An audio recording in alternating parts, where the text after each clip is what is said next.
Our next guest is one of 3 congressmen who wrote a letter to Boeing saying any deal between you and Iran would essentially turn American airplanes into Iranian warplanes.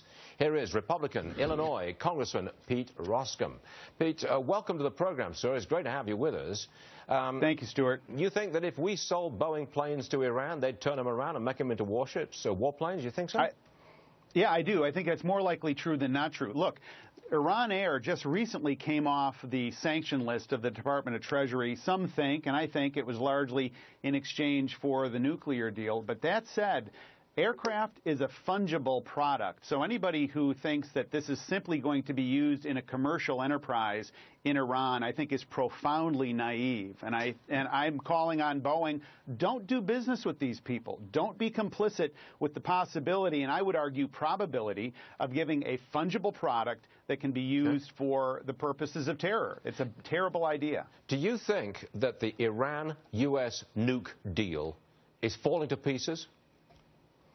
I think the Iran-U.S. nuke deal is under a lot of pressure. Look, a majority in the U.S. Congress were opposed to it. The president approached it inartfully, and there's a lot of concern on the part of companies that are looking out over the landscape, Stuart, and they're saying the Iranians are still complicit in terror. Even the administration acknowledges this. We're talking about the world's largest state sponsor of terror. So to bifurcate these things and to say we're going to do business on a nuclear deal, but that it doesn't have a spillover effect on state sponsorship of terror is just not the way the world works. So I think the Iran deal is under well-deserved pressure, and I'm urging American companies, don't do business with the Iranians so long as they continue to sponsor terror, and they're continuing to do so. But the Europeans and the Chinese are rushing to Tehran to do as many deals as they possibly can. They'll sell them just about anything. They don't have a problem.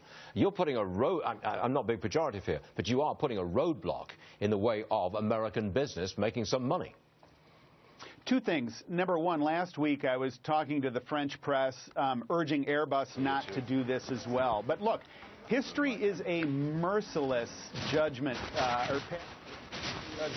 on entities that say somebody else was doing it, therefore we did it too. I think this is the wrong thing to do. Boeing in particular is an iconic American company, and they ought to make sure that they're preserving that sense of doing what's right. This is an invitation to Boeing. Do the right thing. Don't do the expeditious thing. Do the right thing here, and don't be complicit in turning these warplanes into vehicles for terror. 20 seconds, Pete. Did you have a response from Boeing yet? No response yet. I'm anxious to hear from them and to get their thinking and their reasoning. And my argument is just because something is legal, Boeing, doesn't make it the right thing to do. You ought not to do this. We've reached out to Boeing and no response yet as well from us, or to us, I should say. Pete Roskam. I hope to hear soon. Yes, sir. Thanks very much for joining us, sir. We do appreciate it. Thank you. Thanks, Stuart. Still ahead.